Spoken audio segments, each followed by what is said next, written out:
कृषी मंत्री माणिकराव कोकाटेंना नाशिक जिल्हा न्यायालयानं सुनावली 2 वर्षांची शिक्षा। 1995 मध्ये कागदपत्रांमध्ये फेरफार आणि फसवणूक केल्याचा आरोप।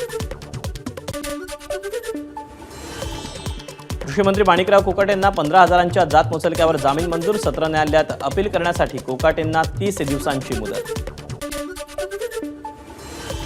तुकाराम दिघोळे यांनी आपलं राजकीय वैर होतं, त्याच राजकीय वैरातून केस करण्यात आली होती। माणिकराव कोकाटेंची प्रतिक्रिया। बेल्स पाल्सी आजार झाला असून रिलायन्स हॉस्पिटलमध्ये उपचार सुरू। धनंजय मुंडेंची एक्सवर माहिती। या आजारामुळे सलग 2 मिनिटंही बोलता येत नसल्यानं मंत्रिमंडळ बैठक आणि जनता दरबाराला अनुपस्थित राहिल्याचं मुंडेंकडून स्पष्ट। अंजली दमानियांनंतर सुरेश धसांकडून धनंजय मुंडेंवर आरोप। मुंडेंनी नॅनो युरिया, नॅनो डीएपीच्या खरेदीसाठी 12 मार्चला खरेदीचा प्रस्ताव दिला, मात्र त्याच दिवशी जीआर कसा निघाला? सुरेश धस यांचा सवाल। अंजली दमानियांविरोधात फौजदारी याचिका दाखल करण्याची प्रक्रिया सुरू केल्याची मंत्री धनंजय मुंडेंची माहिती। अंजली दमानिया यांनी जीआरबाबत केलेले आरोप खोटे। मंत्रिमंडळ बैठकीचं इतिवृत्त आणि मंत्रिमंडळ सचिवांच्या मान्यतेची खरी कागदपत्रं आणली समोर। परळीतील महादेव मुंडे हत्या प्रकरणात विशेष पथकाकडून 50हून अधिक जणांची चौकशी। पोलीस उपअधीक्षकांच्या मदतीसाठी पोलीस अधीक्षक नवनीत कौवत यांनी विशेष पथक नियुक्त केलं। मुंबई महानगरपालिकेच्या निवडणुका एप्रिल किंवा मे महिन्यात लागण्याची शक्यता। उद्धव ठाकरे यांचं भाकीत। कुर्ला कलिना येथील पदाधिकाऱ्यांना मार्गदर्शन करताना उद्धव ठाकरेंचं भाकीत। लाडकी बहीण योजनेतील तब्बल 9 लाख महिलांची संख्या कमी होणार। याआधी 5 लाख महिला या कमी झाल्या होत्या, आता नव्यानं 4 लाख महिलांची संख्या कमी होणार। लाडकी बहीण योजनेच्या निकषात न बसणाऱ्या महिलांकडून पैसे परत करण्यास सुरुवात। वाहन असलेल्या 2.5 लाख महिलांना याआधीच वगळण्यात आलेलं होतं।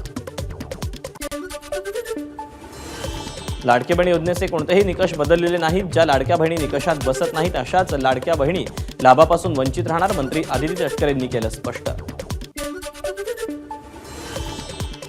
ज्या महिलांनी लाडकी बहीण योजनेसाठी अद्याप अर्ज केलेला नाही, तसंच 21 ते 65 वयाची अट असल्यानं ज्या महिला आत्ताच 21 वर्षांच्या झाल्यात त्यांच्यासाठी मंत्रिमंडळ बैठकीत नव्यानं निर्णयाची प्रतीक्षा।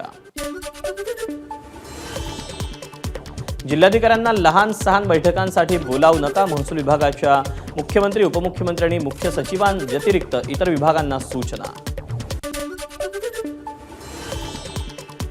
शाळा मान्यतेबाबतच्या अल्पसंख्याक विभागाच्या निर्णयाला मुख्यमंत्र्यांची स्थगिती। मुख्यमंत्री देवेंद्र फडणवीस यांनी घेतली या प्रकरणाची दखल। 12 मार्चला 12 जिल्ह्यातील शेतकरी आझाद मैदानावर धडकणार। शक्तीपीठ विरोधी परिषदेमध्ये निर्णय। आझाद मैदानावर 12 जिल्ह्यातील शेतकऱ्यांचा एल्गार। राज्याच्या शासकीय वैद्यकीय महाविद्यालयात प्राध्यापकांची 816 रिक्त पदं भरण्यासाठी 11 मार्चपर्यंत निर्णय घ्या। नागपूर खंडपीठाच्या प्रशासनाला सूचना। राज्यात 10वीचे 16 लाख विद्यार्थी परीक्षा देणार। उद्यापासून परीक्षेला सुरुवात। राज्यातील सरकारी अनुदानित आणि खासगी व्यवस्थापनाच्या 23,000हून अधिक शाळांनी परीक्षेची जय्यत तयारी केली। राज ठाकरेंची मुंबईतील सर्व पदाधिकाऱ्यांसोबत बैठक। मराठी भाषा गौरव दिनानिमित्त मनसेकडून विविध कार्यक्रमांचं आयोजन। याच पार्श्वभूमीवर ही बैठक बोलावल्याची माहिती। कल्याण डोंबिवलीतील बेकायदेशीर 65 इमारती पाडण्याचे आदेश। 6,500 रहिवासी बेघर होण्याच्या मार्गावर। विधिमंडळ समित्यांकडे सर्वच राजकीय पक्षांची पाठ। समित्यांसाठी पात्र नावे पाठवण्यासाठी सत्ताधारी आणि विरोधी पक्ष उदासीन। वनमंत्री गणेश नाईकांच्या अध्यक्षतेखाली पालघरमध्ये जनता दरबार। जनता दरबारासाठी जिल्हाभरातून हजारो नागरिक पालघर जिल्हाधिकारी कार्यालयात। भाजप नेते किरीट सोमय्यांचं ईडीला पत्र। न्यू इंडिया कोऑपरेटिव्ह बँकेतील फसवणुकीच्या प्रकरणाची चौकशी करण्याची मागणी। इंडियाज गॉट लेटन प्रकरणी समर येलांना महाराष्ट्र सायबरकडून दुसरं समन्स। याआधी 18 फेब्रुवारीला समन्स पाठवण्यात आले, मात्र महाराष्ट्र सायबरसमोर रैनाची गैरहजेरी। धावत्या लोकलमध्ये 19 वर्षीय तरुणाकडून तिघांवर चाकू हल्ला। कल्याणहून दादरला जाणाऱ्या जलद लोकलमधली घटना। किरकोळ कारणावरून चाकून हल्ला केल्याची माहिती।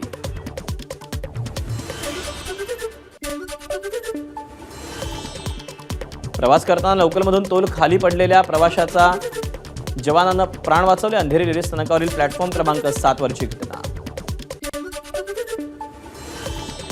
वरळीतील सिद्धार्थनगर पुनर्विकासावरून नागरिकांचं आक्रमक पवित्रा घेऊन आंदोलन. कल्याणहून उल्हासनगरला जाणाऱ्या पुलावर मोटरसायकलला भीषण आग. आगीचं कारण अस्पष्ट. कोणतीही जीवितहानी नाही. साताऱ्यात वेतनवाढीसाठी महाराष्ट्र आरोग्य मित्र कर्मचारी संघटनेचं जिल्हाधिकारी कार्यालयासमोर धरणं आंदोलन. 26,000 रुपये वेतन द्यावं आणि वेतनात दरवर्षी 10% वाढ करावी अशी आंदोलकांची मागणी. महाराष्ट्र आरोग्य कर्मचारी संघटनेच्या कर्मचाऱ्यांच्या विविध मागण्यांसाठी सांगली जिल्हाधिकारी कार्यालयासमोर बेमुदत धरणं आंदोलन. आरोग्य मित्रांना न्याय मिळवून देण्याची मागणी. सोलापूरच्या महात्मा फुले आरोग्य योजना आणि पंतप्रधान जन आरोग्य योजनेत काम करणाऱ्या कर्मचाऱ्यांचं सलग तिसऱ्या दिवशी आंदोलन. किमान वेतन आणि शासकीय नोकरीत समावेश करण्याची मागणी. साताऱ्यातील वहागावमध्ये 150 पदवीधर महिलांच्या हस्ते जिल्हा परिषदेच्या शाळेच्या नूतन इमारतीचं भूमिपूजन. माजी मुख्यमंत्री पृथ्वीराज चव्हाण यांच्या माध्यमातून शाळेला 60 लाखांचा निधी. एबीपी माझा, उघडा डोळे बघा नीट.